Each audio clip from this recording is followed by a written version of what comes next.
요게 이제 진짜 걱정인데 방한 우크라 외교 차관이 왔어요. 와서 지금 무기 지원 요청을 지속적으로 지금 계속 하고 있다고 합니다.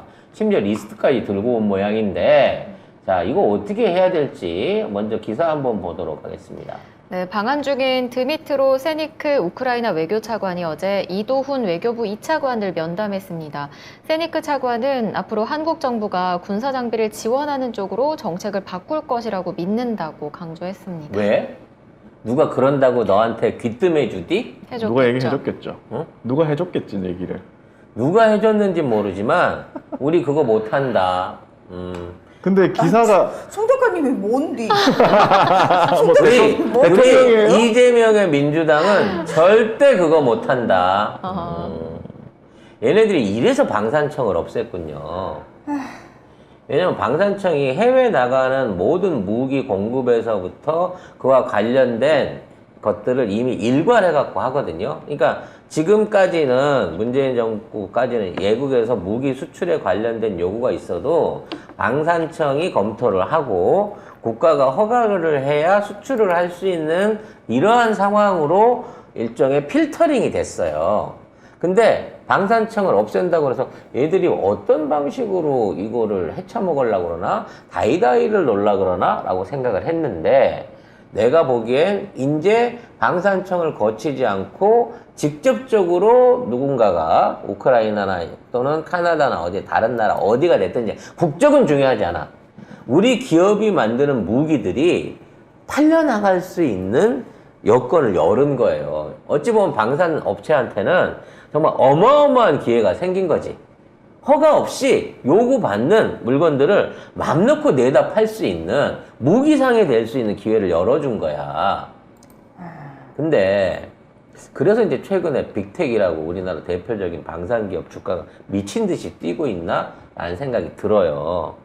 근데 차관이 와서 이 정도 얘기했다고 치면 이미 요구를 받았네요.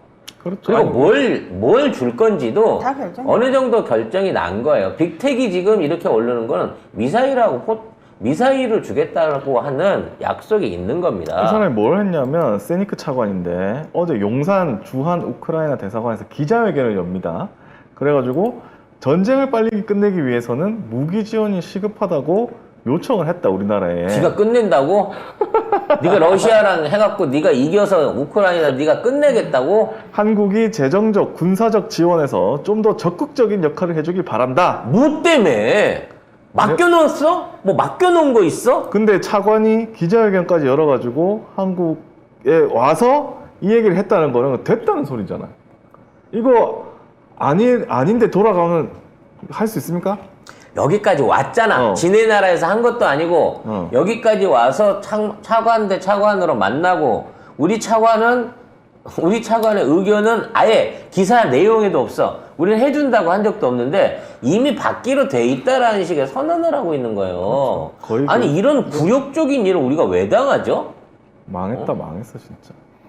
우리나라가 해외 파병하는 문제만 생겼을 때도 그렇게 국회에서 난리가 나고 국민 여론을 모으고 막 이렇게 가는데 무기를 지원한다고? 전쟁 무기를 파는 것도 아니고 지원을 하기 위해서 거기에 인력과 자금, 재정적인 지원까지 해주는 것 자체를 단순한 우크라이나 차원에서 요구한다고 해서 우리가 들어주는 게 이게 말이 됩니까? 대한민국 주권 어디로 간 거야 이거? 주권이 없는 거죠. 이제 러시아하고 관계는 어떡합니까 이제 또? 그러면서 말로는 한국 정부와 기업에 전후 재건 참여도 요청을 했다고 합니다. 이게 니네가 무기 주면 우리가 니들한테 공사 줄 거 아니야. 그럼 공사비는 누가 내냐고. 그 얘기를 해야 될 거 아니야. 우크라이나에 돈이 있습니까? 땡전 한 푼 없어요. 전쟁한다고 없는 돈도 다 썼겠다. 아니 영국이라 그래도 만일 이런 사태에 처했다 그러면 독일이라 그래도 돈은 있으시고요. 어디 통장 잔고라도 좀 꺼내 보여주고 갈라 그래요라고 얘기를 해야 되는 게 정상 아니야? 막 맡겨놓은 것처럼 와갖고 탈취를 해갈라 그래요 지금 우크라이나가. 물론 우리가 빨리 액션을 안 취하니까 얘네들이 이랬겠죠. 우리나라가 호구인 거죠, 호구. 바이든이 분명히 한국이 곧 줄 거다 그러는데 안 해주니까 독일도 안 주고 영국도 안 주고 그러니까 급한 마음에 이 2억 만리까지 날아온 심정은 이해하겠으나 그렇다고 우리가 덜퍼덕 주면 우리는 러시아랑 뭐가 되냐고 관계가 지금. 망하는 거죠. 진짜. 북한이 핵실험 준비하고 있는데. 참. 나는 이게 너무 짜증나요. 우크라이나가 우리한테 줄 게 아무것도 없어요. 아니, 심지어 니네 지도에 일본의 표기라도 바꾸든가. 아주 샹 양아치 같은 나라가 지금 와가지고 너무나 당당하게 우리한테 돈과 물자와 외교관계, 러시아하고 외교관계 포기로 인한 엄청난 손실을 요구받고 있어요. 미국하고 연결되어 있는 어떤 국가 중에 우크라이나가 이렇게까지 적극적으로 와서 삥 뜯는 나라가 어디 있었습니까? 독일은 안 준다고 하니까 욕만 하지 아무 짓 못 하잖아요. 그러니까. 근데 왜 우리나라는 직접 와서 삥을 뜯어? 왜 이 시기에 이준석이는 거기 가 있는 거야? 젤렌스키 만나가지고 악수하고 난리 났더라고요. 진짜. 그래서 일종의 무슨 뭐 인질 교환 같은 느낌이 드는 거야. 네. 이준석이는 거기 가서 무기 지원하고 우리가 우방 국가다라는 표시해주면서 차관은 여기 와서 삥 뜯는 양쪽에 인질 교환, 특사 교환 같은 느낌이 드는 거야 이게. 근데 우리나라가 얻을 게 하나도 없다니까. 근데 문제는 그거예요. 잃을 것만 있어. 우크라이나에서 얻을 게 뭐 있어 우리가.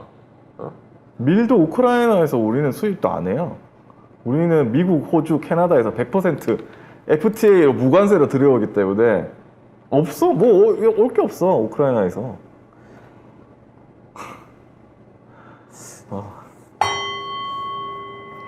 그래서 이러한 굴욕적인 요구에 아무 말 없이 응한다고 하면 호구 인증이다. 지금 세계 이미 호구 인증이다라고 밖에 볼 수가 없어요. 국익에 하나 도움이 안 돼. 이미 호구입니다. 어? 현찰 들고 와서 신용장 들고 왔다 그래도 이거 지금 외교관계 생각해서 팔까 말까 한 건데 공짜로 달라고 삥을 뜯으러 우리 정부의 허락도 없이 와갖고 내놓는데 그거를 내놓는 미친 짓을 하지는 않을 것으로 보입니다. 자, 그런데 이와 반대로 할것 같아요. 폴란드에서 또 3조 대 빅딜이 이루어졌다라는 얘기를 하고 있습니다. 네, 폴란드에서 한국 로템의 K2 전차 180대 구매 의사를 밝혔습니다. 수출액 3조 원 플러스 알파 규모인데요. 폴란드의 주력 무기는 아직 옛 소련제로 최근 들어 전차는 주로 미국과 독일제를 구매해 왔습니다. 그런데 성능과 가격은 물론 납기일 맞춤에서도 경쟁력을 갖춘 K2를 수출하는 쪽으로 기울었다고 합니다. 그리고 노르웨이에는 K2 전차 최대 100대를 수출하는 계약이 임박했습니다. 설마 이것도 고등어로 받아보진 않겠지. 네. 설마. 근데 아무튼 우리나라의 방산 산업이나 현재 생산 능력이 전 세계에서 유일하게 단기간 안에 전차를 생산해 줄 수 있는 국가고 우리나라 전차의 가성비가 워낙 뛰어나기 때문에 구할 데가 우리나라밖에 없어서 이렇게 오는 것 같아요. 그리고 이거 다 문재인 대통령이 해놓은 다 거잖아요. 열어놓은 거예요, 그 당시에. 이게 과실만 윤석열 딱 따먹는 거잖아. 특히나 폴란드 같은 경우에는 긴급 구매가 180대고 1000대 이상을 라이센스 생산할 수 있는 기술 지원하고 또 그에 대한 현지 합작 작업이 이미 물밑에서 진행 중이었어요. 로템도 바쁘네. 이거 여기저기 이 전동차 만들 시간이 없겠네. 전차 만드느라고. 이래서 지금 막 서암기계공업이 막 날뛰나 싶은 생각도 드는데 갑자기 경제방송이 되나요? 자, 중요한 건 지금 이와 같은 수출 협의가 일어나게 되면 이 역시도 러시아하고 척을 지는 거예요. 그렇죠. 유럽 안에 있는 전차들의 총량을 따져도요, 사실은 1000대가 되지 않습니다. 유럽 전체에 있는 전차가. 근데 폴란드가 1000대 이상의 전차를, 구식 전차를 포함해서 운영하고 있다고 해요. 러시아는 약 6000대의 전차를 운영하고 있는 것으로 알려져 있습니다. 그러니까 운영하는 게 6000대야.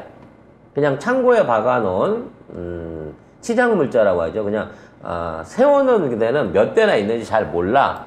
근데 워낙 러시아가 기갑 부대가 전 세계에서 제일 강하다고 얘기를 듣고 있는 참이었고 유럽의 그 어떤 전선의 특징상 기갑 부대의 화력이 결과적으로 전쟁의 승패를 좌우한다라는 거는 이제 정설로 나와 있어요. 근데 이번에 러시아제 전차들 또는 유럽산 전차들의 어떤 그 효용성이 많이 떨어졌습니다. 그러니까 뭐 제벌린을 비롯한 이 대전차 무기에 전부 속수무책으로 당했다, 드론한테 당했다, 뭐 이런 얘기들을 듣고 있거든요. 근데 K2는 그에 대한 능동 또는 자동 회피 기능과 방어 기능을 다 갖추고 있는 현재 검증된 전차예요. 그러면서 독일제에 비해서 가격은 뭐 2분의 1, 3분의 1 정도 수준의 가격을 유지하고 있습니다. 그러니까 최고 성능은 독일제 전차를 치기는 하지만 이건 비싸기도 하고 대수도 몇 대 없어요.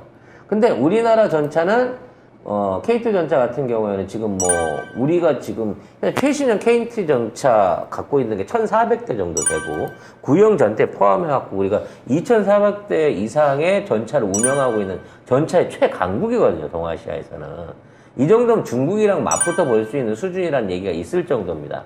거기에 각종 자주포 부대, 그러니까 우리 7군단 얘기하는 건데 기갑병력, 거기에 이 아파치 헬기 부대까지 기계화사단으로 다 정리가 돼 있는 그런 부대가 우리나라 기갑부대란 말이에요. 그러니까 결과적으로 이런 수출이 일어나게 되면 우리나라랑 똑같은 형태의 기계화 보병 부대로 변화할 수밖에 없습니다. 그러니까 모든 전차와 운행하는 모든 그 보병들이 장갑차를 타고 거기에 자주포가 따라 붙으며 헬기 부대가 호위를 하는, 그리고 무인기 부대를 거느리고 다니는 전 세계에서 가장 강력한 전차 부대 진영을 대한민국이 갖고 있단 말이야. 이 자체가 유럽으로 수출될 수 있는 기회를 맞은 건 사실이라는 거지. 근데 이걸 좋다고 덥서덕 물어하고 팔아버리게 되면 그 압박이 러시아에서부터 직접 온다는 거야.